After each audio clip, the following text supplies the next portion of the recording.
We do start in the East Bay tonight, where what started as a report of possible animal abuse ended with a 71-year-old man shot at least 6 times. It happened at the victim's home in Pleasanton on Vineyard Avenue near Bernal. The suspect is now in custody on attempted murder charges. Our Amanda Harry spoke to people in the neighborhood about what they saw.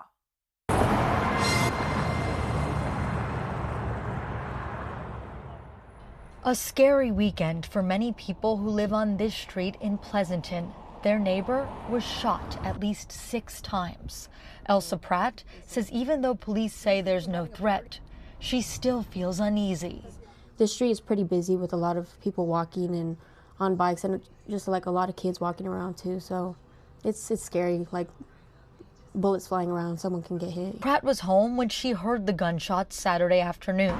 At first, she thought it was just fireworks, but when she walked out front, police cars, ambulances, and fire trucks filled the street. We saw cops approaching the house where we heard gunshots, and we saw one guy on the floor in handcuffs, I believe. Another neighbor provided this photo of the suspect with police.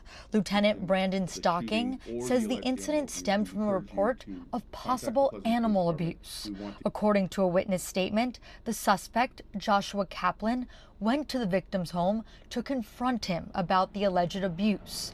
Things escalated, and Kaplan shot the 71-year-old victim at least 6 times. At some point, the victim retrieved a shotgun, but police don't believe he ever used it. Officers safely detained the subject, who was armed with a handgun. He was cooperative. He did not resist officers. Kaplan is in custody on attempted murder charges. The victim is still in the hospital in stable condition.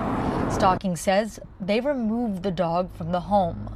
When we took custody of the dog, there were no obvious signs of injury that required treatment. The dog is now being kept safe while the investigation into the allegations of animal abuse continue.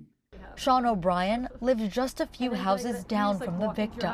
He says he's never had any trouble with his neighbor. Have you seen any issues with animals that would make you concerned here? I haven't actually, not with him. But he admits he's only seen him walking occasionally and hasn't had many interactions with him. Pratt says regardless of the circumstances, she's still concerned. It doesn't really change anything in my opinion. You know, just like gun violence is gun violence.